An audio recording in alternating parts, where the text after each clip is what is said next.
Welcome to my channel. నా channel కనుక మీరు ఇంకా సబ్స్క్రైబ్ చేసుకోకపోయినట్టయితే ప్లీజ్ సబ్స్క్రైబ్.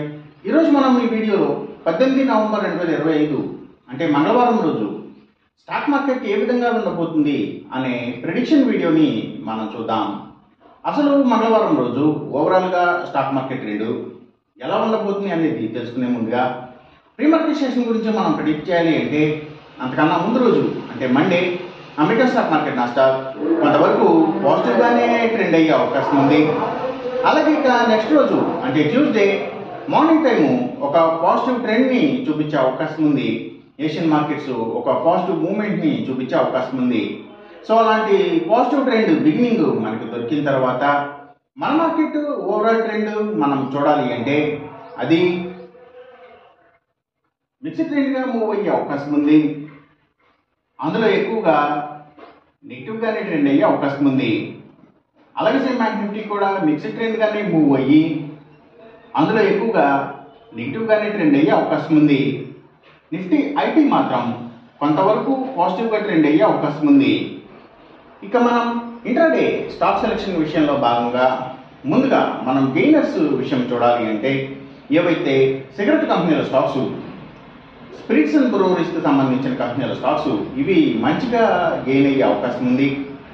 అలాగే ఇంకా steels, IT stocks, FMCG sector stocks, foods and బెవరేజెస్కి సంబంధించిన కంపెనీల స్టాక్స్, కమ్యూనికేషన్ సెక్టర్ స్టాక్స్, వాటిని బేస్ చేసుకుని పనిచేసే cell phone towers, cables, internet services providers ఇలాంటి వాటి స్టాక్స్, మీడియా అండ్ టెలివిజన్ ఛానల్స్కి సంబంధించిన కంపెనీల స్టాక్స్ ఇవన్నీ కూడా గెయినింగ్ సైడ్ ఉండే అవకాశం ఉంది మంగళవారం రోజున. ఇక మనం ఇంట్రాడే లూజర్స్ విషయం చూడాలి అంటే ఏవైతే పబ్లిక్ లిమిటెడ్ కంపెనీల స్టాక్స్ చాలా వరకు కూడా నెగిటివ్గా ట్రెండ్ అయ్యే అవకాశం ఉంది. ఇంకా అగ్రికల్చర్కి రిలేటెడ్గా ఉండే అన్ని కంపెనీల స్టాక్స్ కూడా అంటే సీడ్స్ కంపెనీల stocks, fertilisers and chemicals, tractors కంపెనీల స్టాక్స్ ఇలాంటివన్నీ కూడా నెగిటివ్గా ట్రెండ్ అయ్యే అవకాశం ఉంది. ఇంకా సీపోర్ట్స్ అండ్ హార్బర్స్, ఆయుర్వేదిక్ మెడిసిన్స్ని తయారు చేసే కంపెనీల స్టాక్స్, ఆక్వాకల్చర్కి సంబంధించిన అన్ని కంపెనీల స్టాక్స్, ఇంకా ఫుట్వేర్ స్టాక్స్, సర్వీసెస్కి సంబంధించిన అన్ని కంపెనీల స్టాక్స్ కూడా అంటే courier services, food deliveries, pharma deliveries, education services ఇలాంటి వాటికి సంబంధించిన అన్ని స్టాక్స్ కూడా నెగిటివ్గా ట్రెండ్ అయ్యే అవకాశం ఉంది మంగళవారం రోజున. ఇక మనం ఎంసీఎక్స్ ట్రేడింగ్ విషయం చూడాలి అంటే ఏవైతే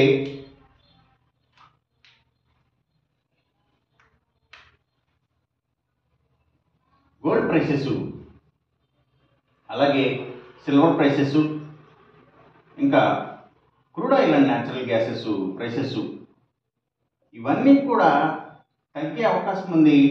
కాపర్ ప్రైసెస్ మాత్రం పెరిగే అవకాశం ఉంది. ఈ చెప్పిన రిజల్ట్స్కి ఏమాత్రం వ్యతిరేకంగా జరుగుతున్నట్టు మీకు అనిపించినా సరే ఇమీడియట్గా మీ బ్యాటిల్ నుంచి వెనక్కి వచ్చేసేయండి. ఇది కేవలం ఒక ఆస్ట్రాలజికల్ ప్రెడిక్షన్ మాత్రమే, దయచేసి గమనించండి. అలాగే ఈ వీడియో కనుక మీకు నచ్చినట్టయితే నా ఛానల్ని సబ్స్క్రైబ్ చేయండి. అందరికీ ఈ వీడియోని షేర్ చేయండి, లైక్ చేయండి. Thank you for watching.